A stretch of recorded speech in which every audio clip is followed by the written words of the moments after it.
त्रिपाठी जी, पहले इन दोनों को थोड़ा शांत कराइए। अतुल अज्जान जी और जफर इस्लाम साहब दोनों से आग्रह है कि थोड़ा शांत हो जाइए। ग्रुप ऑफ मिनिस्टर का जो फैसला है उसमें सभी राज्यों का योगदान होता है। लोगों की मांग थी कि जीएसटी की दरें जो है बहुत चीजों पे कम कर हो, और हमेशा आम लोगों की ये मांग होती है कि टैक्स की जो दरें हैं वो थोड़ी कम हो। किसी भी राष्ट्र की अर्थव्यवस्था उसकी टैक्स स्ट्रक्चर पर भी निर्भर करती है। थोड़ा एम्बुलेंस को लेकर जो सामने आई है बात, उसको फ्री भी किया जा सकता है, लेकिन राज्य सरकारें फ्री एम्बुलेंस देती भी हैं। एक बहुत पहले योजना थी दिल्ली सरकार की कि जिसका सरकारी अस्पताल में इलाज नहीं हो पाएगा उसको दिल्ली सरकार फ्री में प्राइवेट अस्पतालों में इलाज देगी।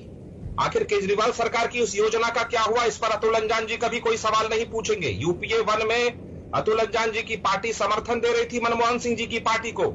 जेनेरिक ड्रग्स का दाम क्यों बढ़ा ये अतुल अज्जान जी कभी नहीं बताएंगे।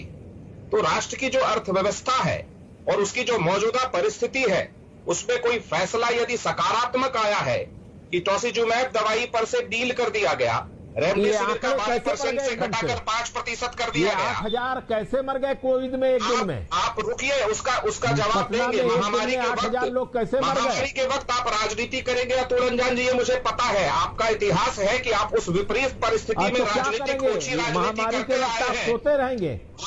महामारी के वक्त रुक जाइए अतुल अज्जान जी, ये बीच में कूदने की आदत के कारण आप लोकतंत्र में कहीं आप है नहीं, हाशिए पे पहुंच गए हैं। अतुल अज्जान जी, आप दूसरों को बोलने नहीं देंगे, अपनी ही बात रखेंगे। आप तो हिंदी के बड़े विद्वान माने जाते हैं। आप कम से कम संवाद की स्थिति को तो समझिए। कोई पूछता नहीं, विपक्ष का व्यक्ति घूम रहे रोड में घूम रहे हैं, आपको कोई पूछ रहे हैं, आप और बात कर रहे हैं। चित्राजी पहले अतुल जी को चुप कराइए, फिर मैं अपनी बात रखूंगा। अज्जान जी, अरे हम कहते कुछ और हैं, आप समझते कुछ और हैं। ये कैसा दौर है कि हम कहते कुछ और है, वो समझते कुछ और है। आप पर कोई आरोप नहीं लगा रहा मैं, लेकिन आपसे सफाई भी नहीं मांग रहा। एक सवाल है कि महामारी के दौर में जिसकी भीषण आबादी हो जिस देश की, आप रुकिएगा, जिस देश की भीषण आबादी हो उसने चुनौतीपूर्ण इस चीज का सामना किया हो, उसमें सत्ता और व्यवस्था के प्रति सहयोग के अलावा आपसे और क्या उम्मीद की जा सकती है? और राष्ट्रीय चुनौती है ये महामारी। उस वक्त यदि आप ऊंची राजनीति करेंगे तो क्या देश महामारी से लड़ेगा? ये बातें तो प्रधानमंत्री ने कही जो आप कह रहे हैं, ये बातें प्रधानमंत्री को कहनी चाहिए। ये कहां जदयू से आ गया? आप वैसे ही बोल रहे हैं जैसे लोक जनशक्ति पार्टी के लोग पहले बोला करते थे। अब लोक जनशक्ति पार्टी के लोग नहीं बोलते। यूपीए 1 में आप सरकार में शामिल होकर के जेनरिक ड्रग्स के दाम जब बढ़ रहे थे उस समय खामोश क्यों थे?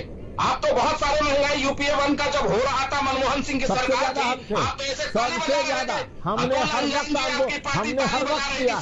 अरे आप ये भूल जाते हैं, यूपीए फर्स्ट में मनरेगा हमारी देन है, राइट टू इंफॉर्मेशन हमारी देन है, राइट टू एजुकेशन हमने कर लिया, हमारा काम खत्म हो गया। और आज जो ओछी राजनीति पर उतरे हैं उससे जनता का कोई भला नहीं होना है। ग्रुप ऑफ मिनिस्टर अब राजनीति इस पूरे मामले में कौन कर रहा है, ये अपने आप में बड़ा सवाल है। जीएसटी काउंसिल की बैठक में इस बारे में फैसला तो ले लिया गया, लेकिन तीसरी लहर को लेकर क्या ये तैयारी माना जाए या फिर जो डैमेज हुआ है उसका कंट्रोल माना जाए?